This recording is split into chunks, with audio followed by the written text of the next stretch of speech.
இன்னைக்கு சூப்பரான ஒரு மஷ்ரூம் பிரியாணி சமைக்க போறோம். வாங்க எப்படி செய்யலாம், அதுக்கு என்னென்ன பொருள் தேவை அப்படின்றத பார்த்துடலாம். பேன் நல்லா ஹீட் ஆயிடுச்சு.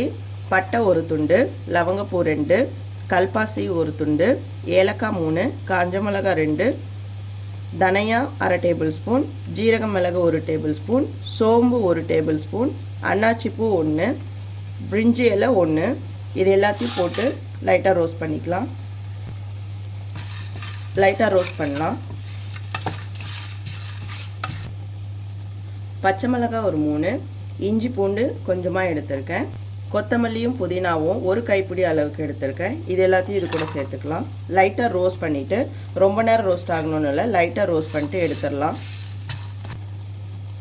ஒரு 2 செகண்ட் மட்டும் இதில் போட்டு இந்த மாதிரி ரோஸ்ட் பண்ணி அதுக்கப்புறம் எடுத்து ஆற வச்சு அரைச்சி பேஸ்ட்டாக எடுத்துக்கலாம். இதை இப்போ குக்கர் எடுத்து நல்லா ஹீட் பண்ணியாச்சு. 3 டேபிள் ஸ்பூன் ஆயில் ஆட் பண்ணிக்கலாம். கல்பாசி கொஞ்சம் போடுறேன், பிரிஞ்சி இலை 1, சோம்பு ஒரு அரை டேபிள் ஸ்பூன் அளவுக்கு, மீடியம் சைஸ் வெங்காயம் 2 எடுத்திருக்கேன். போட்டு வதக்கிடலாம். நல்லா பொன்னிறமாக வதங்கிருச்சு. இப்போ நான் 2 மீடியம் சைஸ் தக்காளி எடுத்திருக்கேன், அதையும் ஆட் பண்ணிக்கலாம். உப்பு தேவையான அளவு, மஞ்சத்தூள் ஒரு சிட்டிகை. நல்லா வதக்கி விடலாம். தக்காளி நல்லா கரைஞ்சி வரணும், அந்தளவுக்கு வதக்கிக்கலாம். நல்லா வதங்கிருச்சு.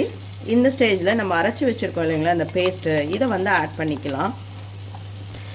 பச்சை வாசனை போகிற அளவுக்கு நல்லாவே வதக்கிக்கலாம். இதை மசாலா வாசனை எல்லாம் போயிடுச்சு. இந்த ஸ்டேஜில் நான் மஷ்ரூம் ஒரு பாக்கெட் எடுத்திருக்கேன், இது ஃபுல்லாகவே ஆட் பண்ணுறேன். கட் பண்ணி ஆட் பண்ணுறேன்.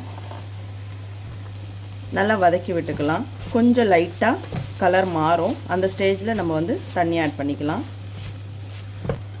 இந்த அளவுக்கு வதங்கிருச்சு, பச்சை வாசனை எல்லாம் போயிடுச்சு. நான் இப்போ 1 கிளாஸ் அளவுக்கு பாஸ்மதி அரிசி எடுத்து அரை மணி நேரத்துக்கு முன்னையே ஊற வச்சு அலசி வடிகட்டி எடுத்துட்டேன்.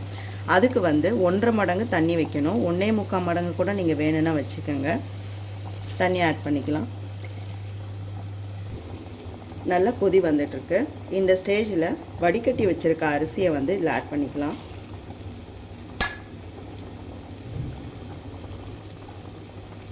நல்லா கிளறி விட்டு உப்பு காரம் எல்லாமே நீங்கள் பார்த்துக்கலாம். இப்போ மூடி போட்டு மூடி வச்சிடலாம். நம்ம இது ஒரு விசில் வந்துச்சுன்னா போதும். அதுக்கப்புறம் உடனே ஸ்டவ் ஆஃப் பண்ணிவிட்டு வேறு இடத்துல மாற்றி வச்சுட்டு அதுக்கப்புறம் கொஞ்சம் நேரம் நல்லா ஆறிட்ட பிறகு ஓப்பன் பண்ணலாம்.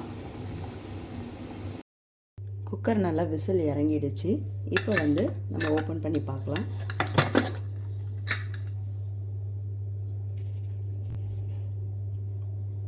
பாருங்கள், எல்லாமே நல்லா வந்திருக்கு.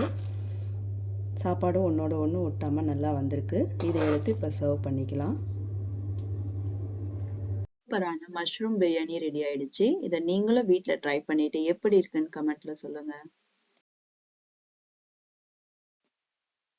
இந்த வீடியோ உங்களுக்கு பிடிச்சிருந்ததுன்னா எங்க சேனலை சப்ஸ்கிரைப் பண்ணுங்க, லைக் பண்ணுங்க, கமெண்ட் பண்ணுங்க, உங்க ஃப்ரெண்ட்ஸுக்கும் ஷேர் பண்ணுங்க.